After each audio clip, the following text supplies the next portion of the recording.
သားလေးကရှလောင်းလေးဆိုလှလို့နေပြီလေ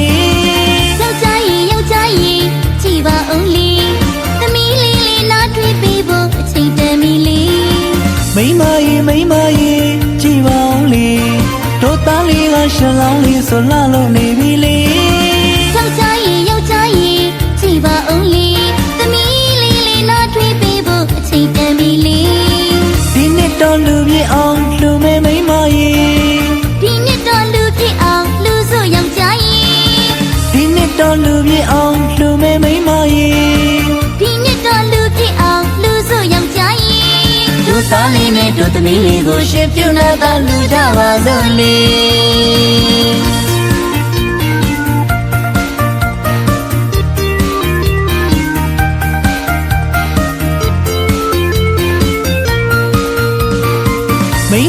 မိမကြီးကြည်ပါအောင်လေ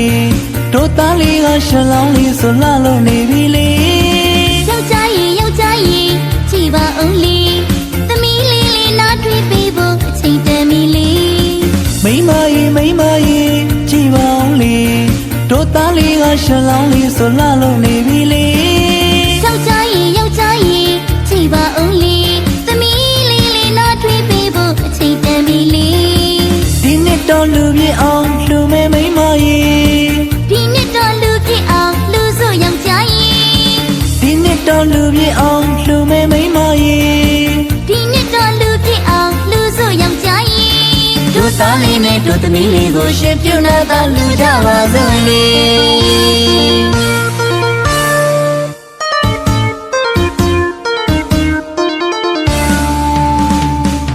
လေယာဆိုင်ခေနော်တရှင်နဲ့တနေကုန်မေနဖူးချေမကြအောင်ပင်မမစီမောင်တထဲမိတည်းမို့လီနောက်တော့ပါမမသွေတို့တူပေါင်းပဲတွေ့လျက်ပေါ်လီလေယာဆိုင်ခေနော်တရှင်နဲ့တနေကုန်မေနဖူးချေမကြအောင်ပင်မမစီမောင်တထဲမိတည်းမို့လီနောက်တော့ပါမမသွေတို့တူပေါင်းပဲတွေ့လျက်ပေါ်လီလူချင်းစိတ်ကြောင့်မိုးရမှန်းလည်းမသိပါဘူးလေလူချင်းစိတ်ကပန်းရမှန်းလည်းမသိပါဘူးလေလူချင်းစိတ်ကြောင့်မိုးရမှန်းလည်းမသိပါဘူးလေလူချင်းစိတ်ကပန်းရမှန်းလည်းမသိပါဘူးလေလူပေးရင်ပဲဆိုင်ငါမေပြောပါအောင်လေမန္တလေးကျော်မီဆိုင်ကိုငါမေငါယောက်ျားကြီးလူပေးရင်ပဲဆိုင်ငါမေပြောပါအောင်လေမန္တလေးကျော်မီဆိုင်ကိုငါမေငါယောက်ျားကြီးမိမကြီးတော့ငါမိမကြီးငါတော့အလူပေးဖို့ကြိုးစားမယ်လေယောက်ျားကြီးကြိုးစားငါယောက်ျားကြီး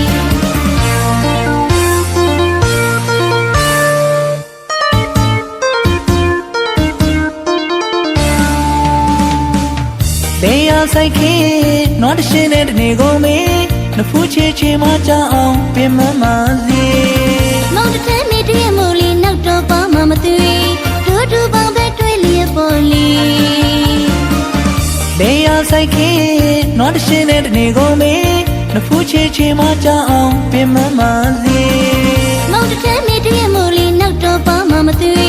တို့တူပေါင်းပဲတွေ့လျက်ပေါ်လီလူချင်းစိတ်ကြောင့်မိုးရမှန်းလည်းမသိပါဘူးလေလူချင်းစိတ်ကပန်းရမှန်းလည်းမသိပါဘူးလေ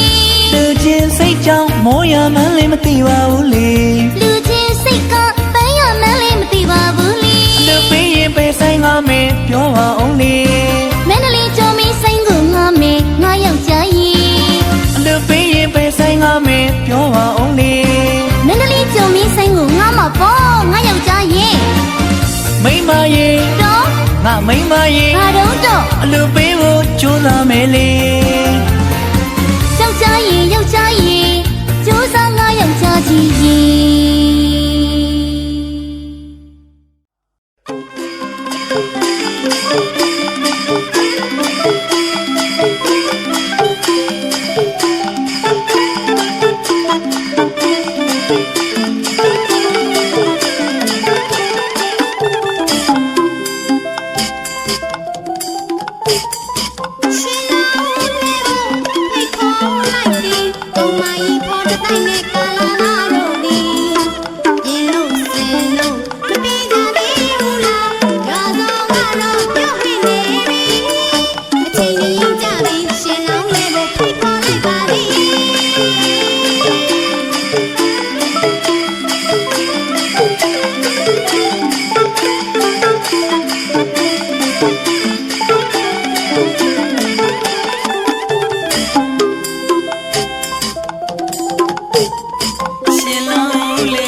တို့ပါပါတယ်ရှင်လောင်းထီဆောင်နေရတော့ကိုမကြီးလေးတွေတို့မကြည့်ရပေါ့အန်တက်ရောက်မှဆုံးခြင်းတဲ့ကြည်ချင်းဆုံးရင်ကုန်ရလို့ပြောရကောင်းတဲ့ဒီအလူပွဲရှင်လောင်းလဲတဲ့ဒီကနေ့ဘယ်တော့မှတို့မမိတ်ညကြရင်သောသွေးဆိုင်နဲ့တို့ကမင်းကိုစောင့်နေမယ်တို့ကမင်းကိုစောင့်နေမယ်တို့ကမင်းကိုစောင့်နေမယ်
ရှင်လောင်းထီဆောင်နေရတော့ကိုမကြီးလေးတွေတို့မကြည့်ရပေါ့အန်တက်ရောက်မှဆုံးခြင်းတဲ့ကြည်ချင်းဆုံးရင်ကုန်ရလို့ပြောရကောင်းတဲ့ဒီအလူပွဲရှင်လောင်းလဲတဲ့ဒီကနေ့ဘယ်တော့မှတို့မမေ့ညကြရင်သောသွေးဆိုင်နဲ့တို့ကမင်းကိုစောင့်နေမယ်တို့ကမင်းကိုစောင့်နေမယ်တို့ကမင်းကိုစောင့်နေမယ်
ကြီးကပြိတ္တရာသင်္ကန်းရဲ့လူတုံးဝိစာမောင်ရင်လောင်းငါ မြေပေါ်မှာတို့ဘဝငါမြန်ရဗျာဥရွှေရိုးလဲကနေတာကိုနောင်ကိုင်းတို့လာရဗျာရှင်လောင်းလဲလို့လာပြီခင်ဗျာ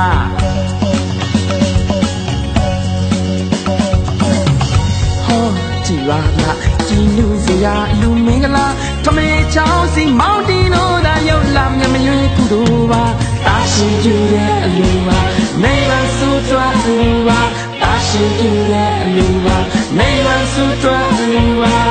အဝနာများပွားတာပါအလူတော်လူတော်လူတော်မင်္ဂလာ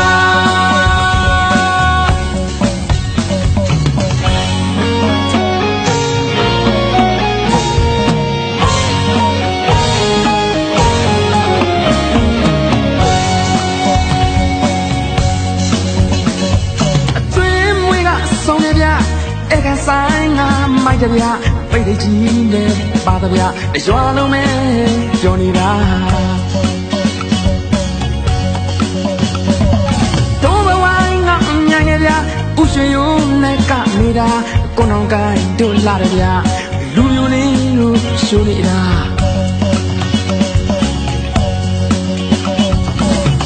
ဟောကြည်ပါလားကြည်လူစရာလူမင်္ဂလာထမေချောင်းစီမောင်တီတို့သာရောက်လာမြမရွေးကုတို့ပါတာရှိကျူတဲ့အလူပါနေပါစုတွားအလူပါတာရှိကျူတဲ့အလူပါနေပါစုတွားအလူပါအဝနာများပွားတာပါအလူတော်လူတော်လူတော်မင်္ဂလာ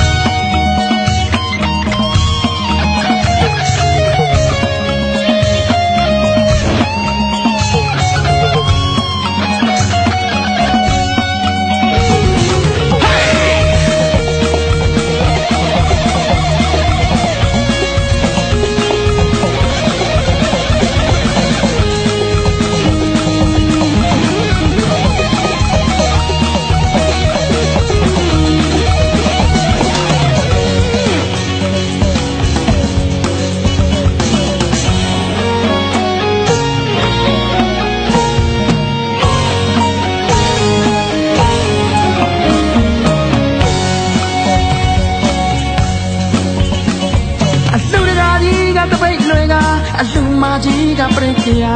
တင်ငန်းရွက်လို့ပြုံးဝိစာမောင်ရင်လောင်းငါမြေပေါ်မှာ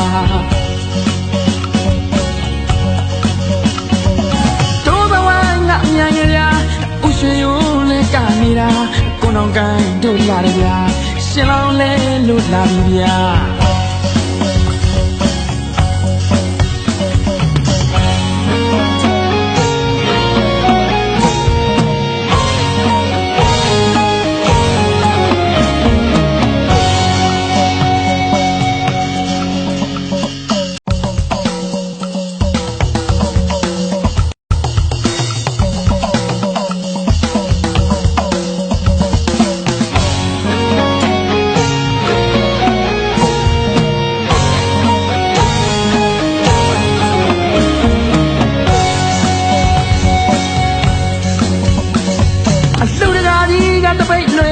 အလူမကြီးကပြိခရာတင်ငန်းရွက်လို့ပြုံးဝိစာမောင်ရင်လောင်းငါမြေပေါ်မှာတို့ဘဝငါမြန်ရဗျာဥရွှေရိုးလဲကနေတာကိုနောင်ကိုင်းတို့လာရဗျာရှင်လောင်းလဲလို့လာပြီခင်ဗျာ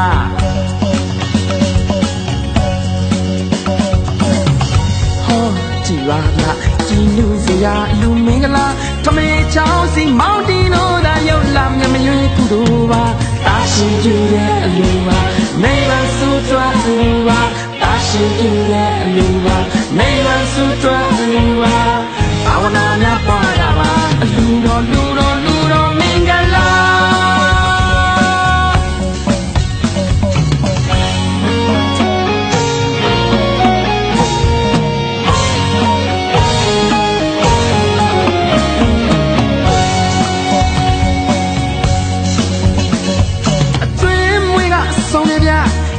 ဆိုင်ငါမိုက်တဗျာပိတ်တကြီးနဲ့ပါတဗျာရွာလုံးမဲ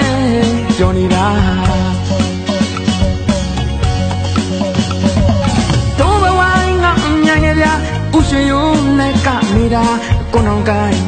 တယ်ဗျာလူမျိုးလေးတို့ရှိုးနေတာ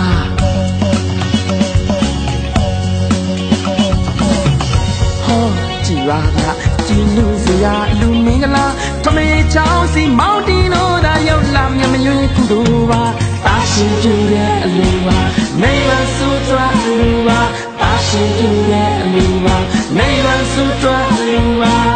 အဝနာများပွားတာပါအလူတော်လူတော်လူတော်မင်္ဂလာ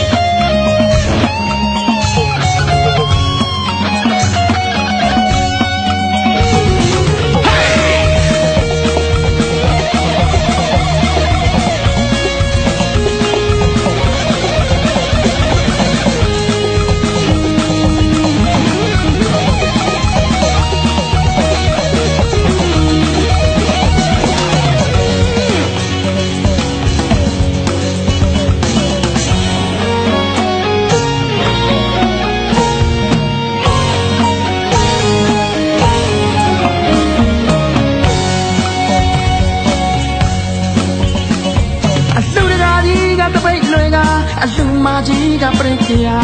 တင်ငန်းရွက်လို့ပြုံးဝိစာမောင်ရင်လောင်းငါမိဖို့မှာတိုးဘဝငါမြန်ရရဥရွှေရုံးလေးကနေတာကိုနောင်ကိုင်းတို့လာတယ်ဗျာရှင်လောင်းလဲလို့လာပြီဗျာ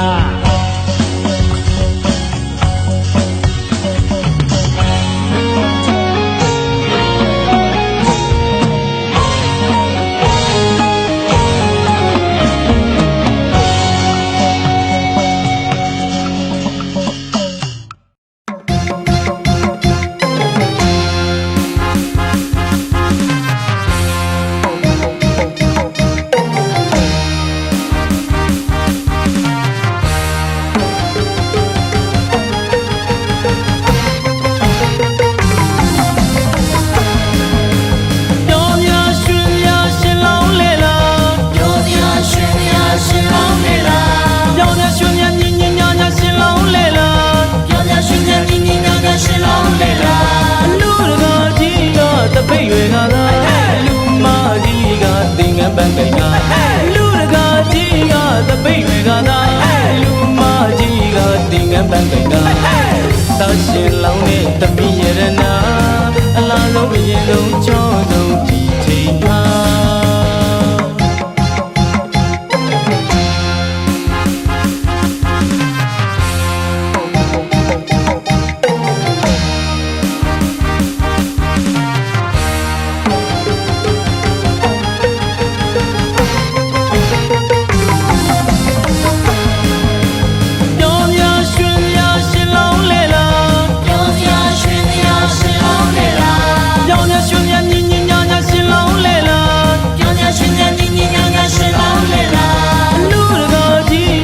ပိတ်တွေကသာလူမကြီးကတင်ငန်းပန်းကိန်းကလူတကာကြီးကသပိတ်တွေကသာလူမကြီးကတင်ငန်းပန်းကိန်းကသရှင်လောင်းတဲ့တပိရတနာအလားဆုံးအရင်ဆုံးချောဆုံးဒီချိန်မှာ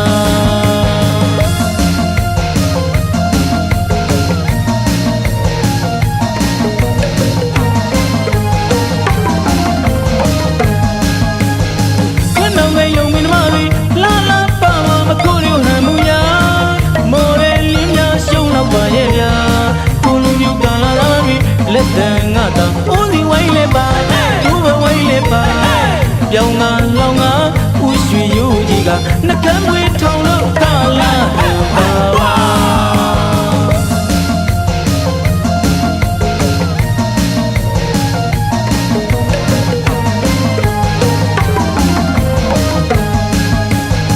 ခဏငယ်ယုံမင်းမလေးလာလာပါမကိုရီဟန်မူယာမော်ရယ်လင်းများရှုံးတော့ပါရဲ့ဗျာကိုလူမျိုးကလာလာပြီလက်တန်ငါတာဦးစီဝိုင်းလေးပါသူ့ဘဝိုင်းလေးပါပြောင်းငါလောင်းငါဦးရွှေရိုးကြီးကနှကမ်းမွေးထောင်လို့ကလာပါ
သာရှင်လောင်းတဲ့သမီးရတနာ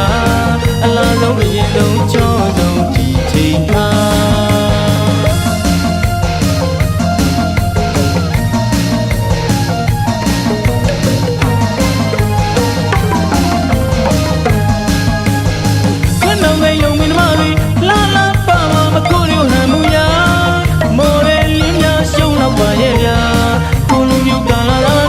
လက်တန်ငါတာဦးစီဝိုင်းလဲပါ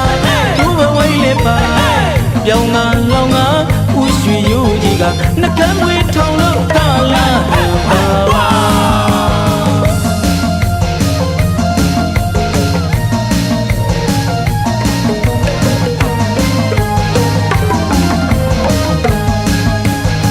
ခဏငယ်ယုံမင်းမလေးလာလာပါမကိုရီဟန်မူယာမော်ရဲလင်းများရှုံးတော့ပါရဲ့ဗျာကိုလူမျိုးကလာလာပြီလက်တန်ငါတာဦးစီဝိုင်းလဲပါသူ့ဘဝိုင်းလဲပါပြောင်းငါလောင်းငါဦးရွှေရိုးကြီးကနှကမ်းမွေးထောင်လို့ကာလာပါပါ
မိလူမရတဲ့ရှင်လောင်းလေးခွဲတော့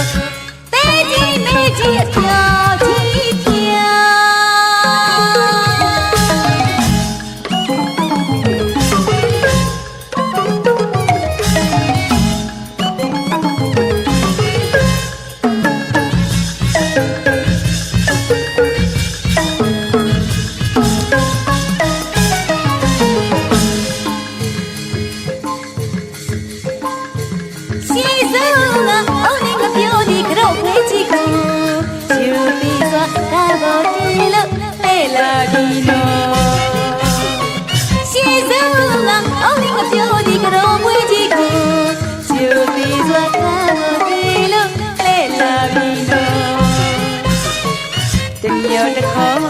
Yo chile y si la leniga te pide si de no yo pava le va no tu mori copy baby baby yo ti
စ်ကိုစားရွှေကြောင်တော်ကြီးကိုလည်းသွားလို့ဖူးမြမိနိုင်ပါတိုင်းလက်များလေးရကြလေနော်ယူရစလာကလေးကိုသမီးကျရှင်လောင်းလေးပွေတော့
ဆိုကမေ ဘိုးစီဝိုင်းရောဒိုးပါဝိုင်းရောပါလေနော်တီးကြစို့ကကြစို့ နေလည်းပါငါလည်းပါ ရွှေရောကနေငုံမို့ကရွှေရောကနေငုံပုံမှာ ဘာနဲ့မိုးမှာတော့ ချင်းနဲ့ပေါ့ဟာ ပြောပြောတော့ဂျုံမငါမိုးကိုချက်ကဒီပွဲမှာစိတ်လို့ကနာရွှေရိုးရဲ့တိတ်ကိုယူတော့နေကိုအာနာမိမောတနာမိယာဟဲ့ရွှေရိုးနေလုံးငရုံးအားကိုဒီမိမောကတနာလေဟဲ့ အောက်မှာသူကရင်လာလာကြည့်သေး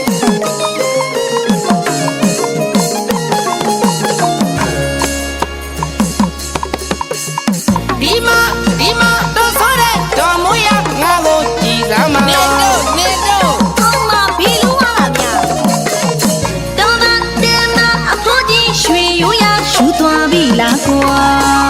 ရှင်းရဲ့အိမ်နာကဆေးချန်နေရသေးတဲ့တော့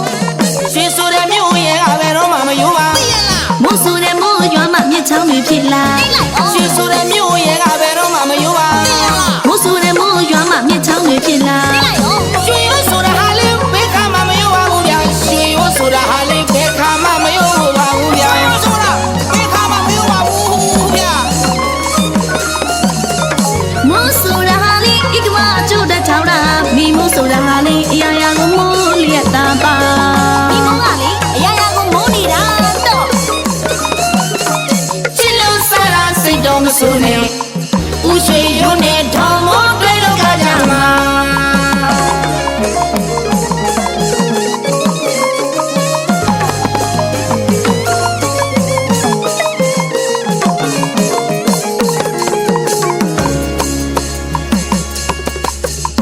ဒီမှာတော့ဆိုတဲ့တော်မိုးရငါကိုကြည်စမ်းပါနေတော့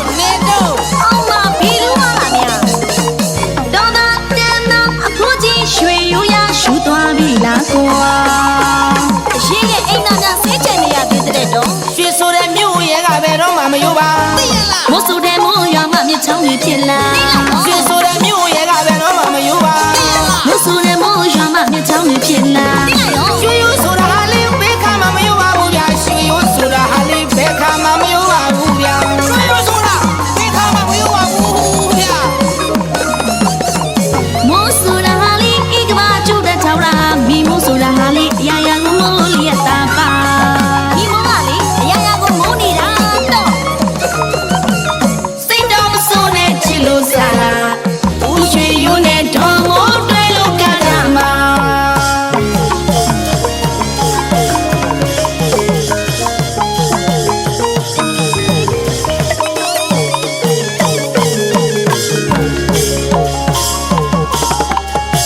ပြောရအောင်မယ်ခင်ဗျာမြန်မာရိုးရမမေ့ကြပါနဲ့ဗျာဘယ်တော့မှမြန်မာရိုးရကိုမမေ့ကြနဲ့နော် ပိုးစီတူမဲ့တဲ့တာရင်ချင်းနဲ့မြမရဲ့ဂီတပိုးစီတူမဲ့ဆိုတာရင်ချင်းနဲ့မြမဂီတတော့ မြန်မာတို့ပွဲမှာတော့သူပါရင်လူတကာရွှေလာသူပါမလူတကာရွှေလာဗျာ မြမတို့ပွဲမှာတော့သူမပါရင်လူမလာချင်လားသူမပါရင်လူမလာချင်ဘူးတော့ တို့ရဲ့ညီမတို့တဲ့ဟိုရမြို့တွေချင်းပေါက်ကျုံးလဲလို့လားရွှေရိုးနဲ့တော်မို့ဟာကဘာရင်ညီဆုံးတိကအောင်မှာ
Say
ရင်ဆက်တော့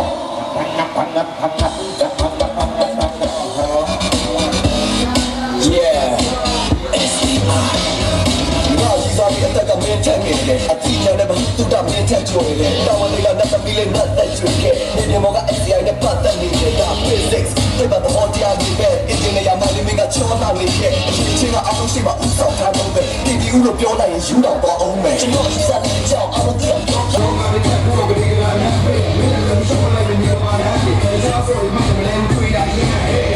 yeah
စ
ကောင်းသားနဲ့ဝင်ကြွလိုက်မယ်နေအလူသားကြီးကကျွန်တော်ပဲဟဲ့ပြောတာလေးတွေနဲ့လိုက်ပြီးဟဲ့ဒီနေ့ပြောလုံးနေ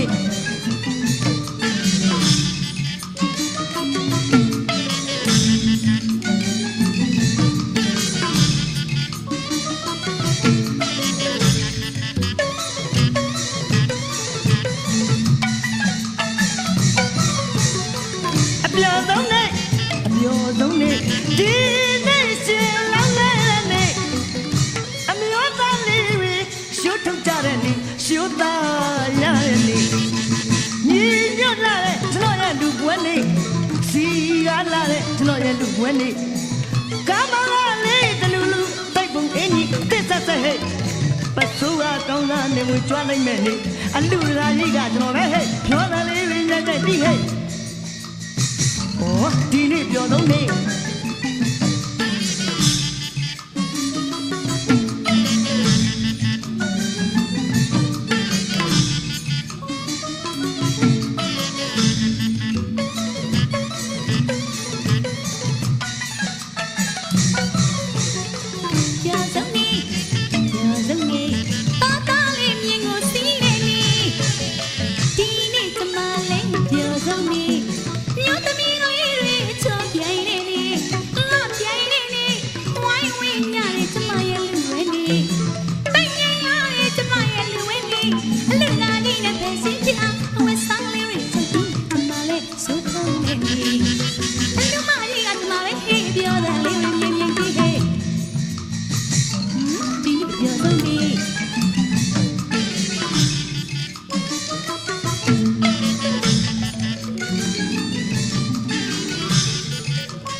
အကျွေးမွေးကလည်း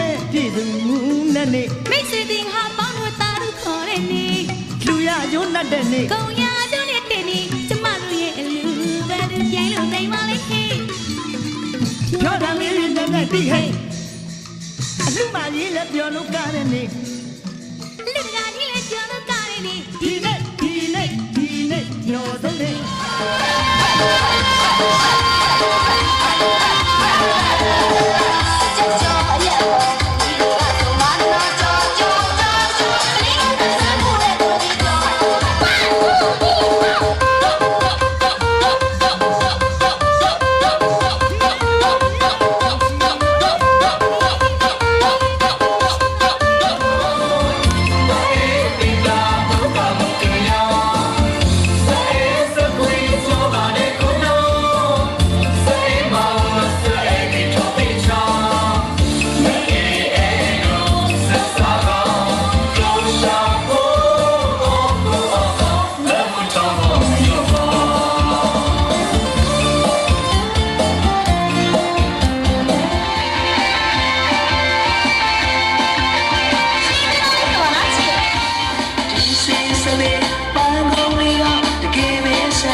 ရှင်တော်မြတ်ဖရာ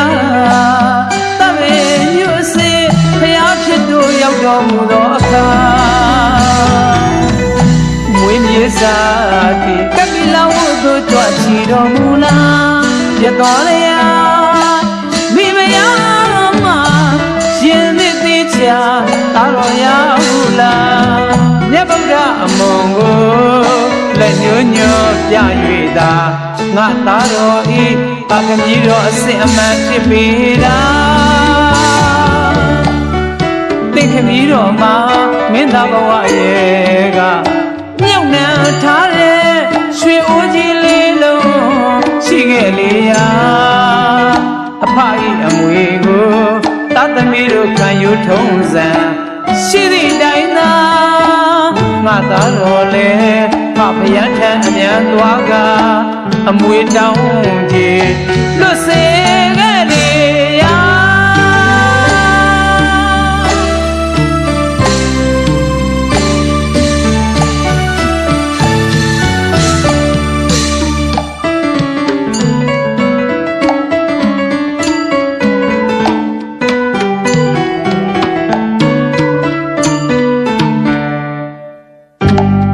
ရှင်တော်မြတ်ဖရာ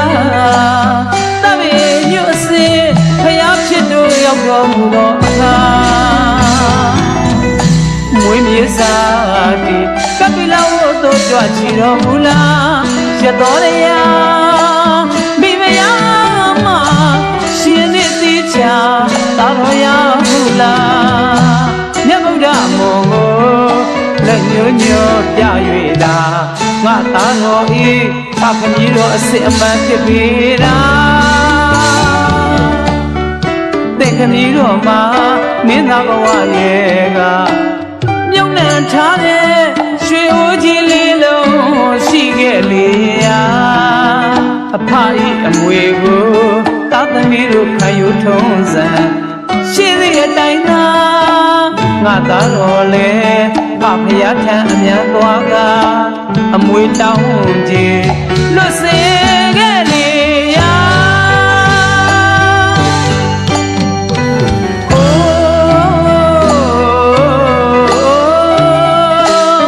သာတော်ရဟုလားမြတ်ဗုဒ္ဓသင်္ကန်းသာကိုဆွဲ၍လိုက်ရှာအမွေတောင်းရာကြောင်းတော်သုံးပါ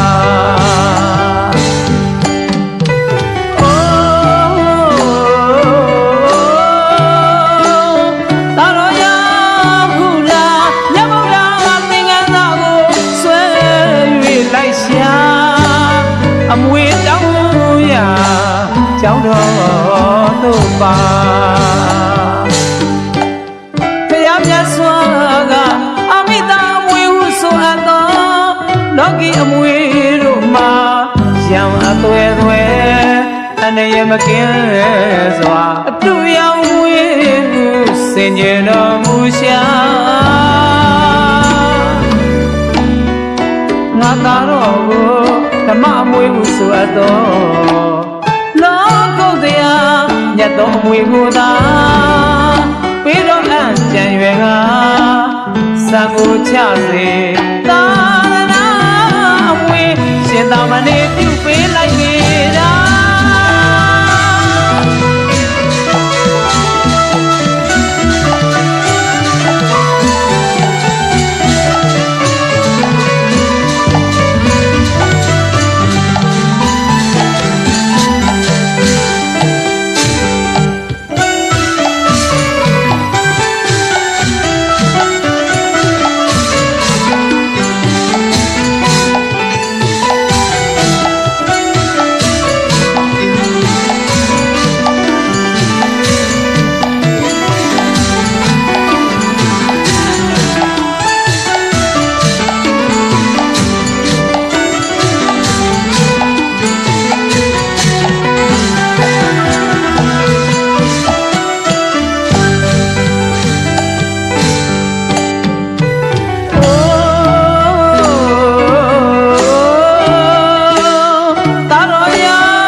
ကြောင်းတော်တို့ပါ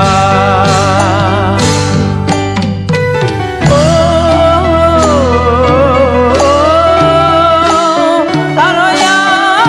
ဟူလာမြတ်ဗုဒ္ဓသင်္ကန်းသာကိုဆွဲ၍လိုက်ရှာ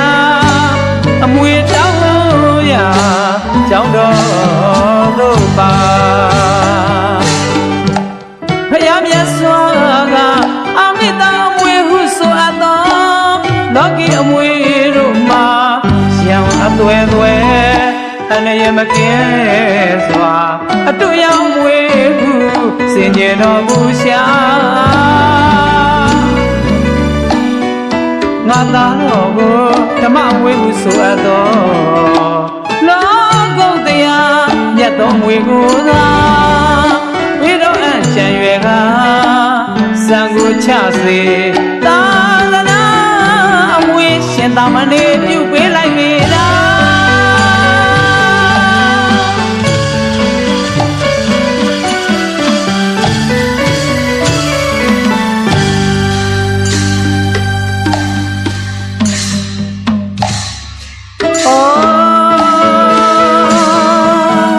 အလူတကာကြီးနဲ့အလူမကြီးတို့ရာ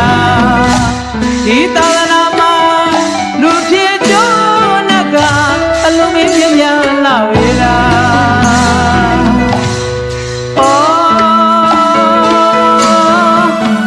အလူတကာကြီးနဲ့အလူမကြီးတို့ရာ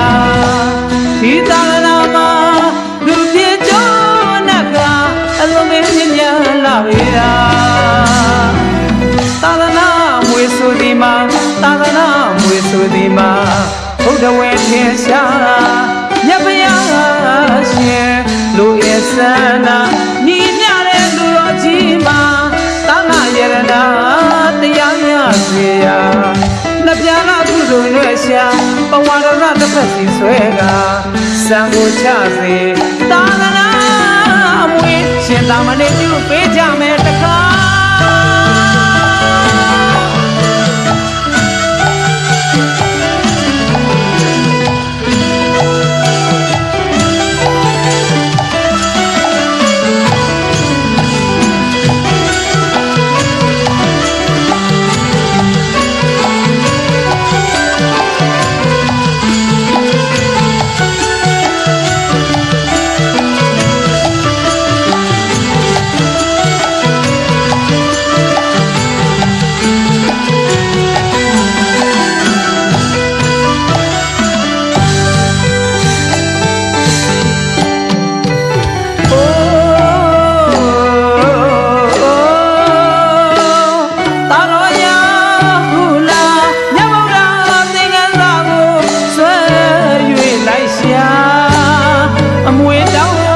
ရာ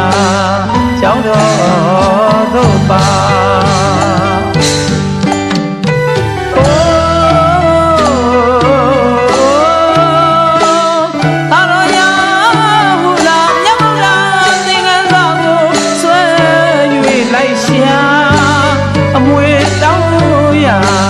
ကြောင်းတော်သို့ပါဘုရားမြတ်စွာကအမိတာမွေဟုဆိုအပ်သောလောကီအမွေတို့မှာရောင်အသွဲသွဲအန္တရာယ်မကင်းစွာအတူရောက်မွေဟုစင်ကြယ်တော်မူရှာငါသားတော်ကိုဓမ္မအမွေဟုဆိုအပ်သောမြတ်တော်မွေကိုသာပြီးတော့အကြံရွယ်ကစံကိုချစေသာသနာအမွေရှင်သာမဏေပြုပေးလိုက်ပြီလား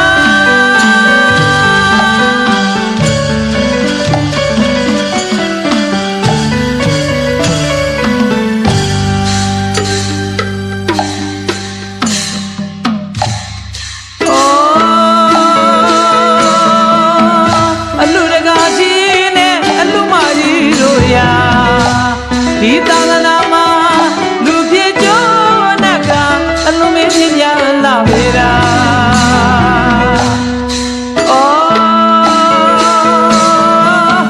အလူတကာကြီးနဲ့အလူမကြီးတို့ရာဒီသာသနာမှာလူဖြစ်ကြနဲ့ကအလုံးမင်းပြပြလာပေတာသာသနာမွေဆိုဒီမှာသာသနာမွေဆိုဒီမှာဘုဒ္ဓဝေခေရှာမြတ်ဗျာရှင်လူရင်းစန္ဒညီမြတဲ့အလူတော်ကြီးမှာသံဃာယရနာတရားရစေရာနှစ်ပြားကုသိုလ်တွေရှာပဝါရစတစ်ဖက်စီဆွဲတာစံကိုချစေသာသနာအမွေရှင်သာမဏေပြုပေးကြမယ်တခါ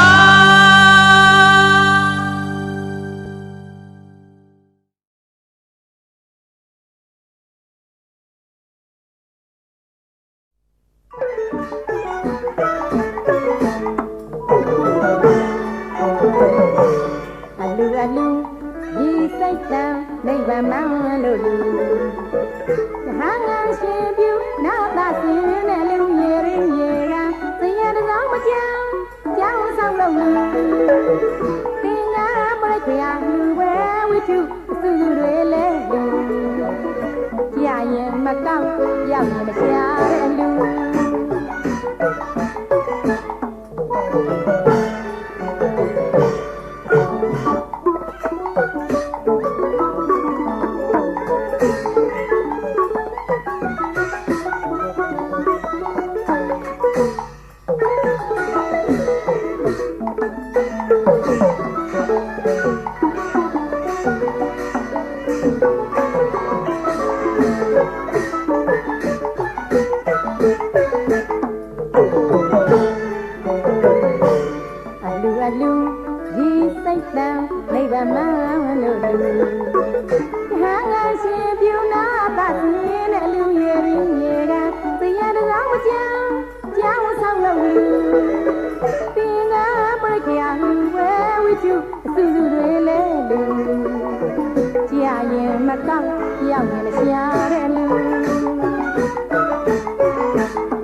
ရှိလောင်းသိမ်ဝင်မှာဝိပစ္စေဆရာတော်များကပဇင်းဖြစ်မဲ့မေတ္တာယဟန်လိုလိုက်နာရမယ်ယဟန်လိုကျင့်ဟောဝါဒကထာဟောကြားတဲ့အမေလေးကြားတော်သိမ်ဝင်ဝမှာသိမ်ဝင်ဝကအမေနဲ့ကြီးလေးဆို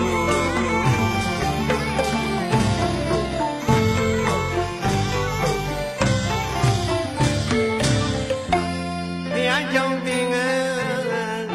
ထိတ်ဝင်းဝါလို့တာယဟန်ရှိလောင်းသိမ်ဝင်မှာဥပ္ပစေဆရာတော်များကပဇင်းဖြစ်မဲ့အမိသားကိုယဟန်တော်လိုက်နာရမယ်ယဟန်တော်ကျင့်ဖို့ဩဝါဒကထာဟောကြားတဲ့အမေလေးကြားတော်သိမ်ဝင်ဝမှာသိမ်ဝင်ဝကအမေနဲ့ကြီးလေးဆို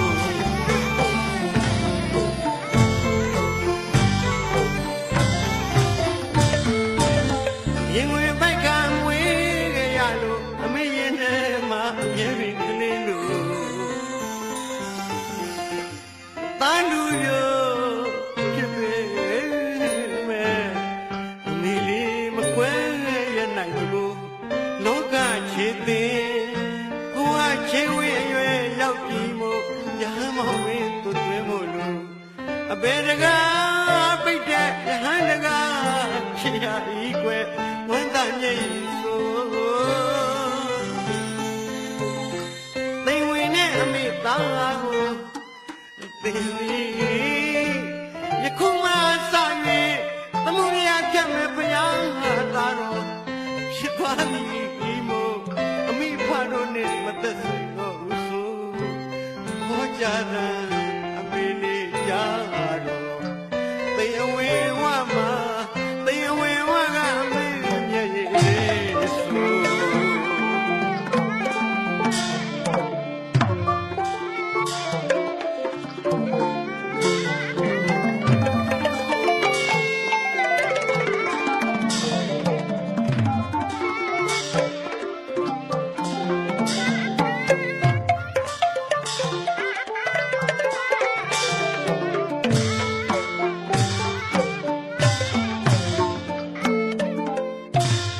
ဘုရားကြောင့်တင်ငန်းထိတ်ဝင်ဝါလို့တာယဟရှိလောင်းသိမ်ဝင်မှာဥပ္ပစေဆရာတော်များကပဇင်းဖြစ်မဲ့အမေသားကိုယဟန်လိုလိုက်နာရမယ်ယဟန်လိုကျင့်ဖို့ဩဝါဒကထာဟောကြားတဲ့အမေလေးကြားတော်သိမ်ဝေဝမှာသိမ်ဝေဝကအမေမျက်ရည်လေးဆို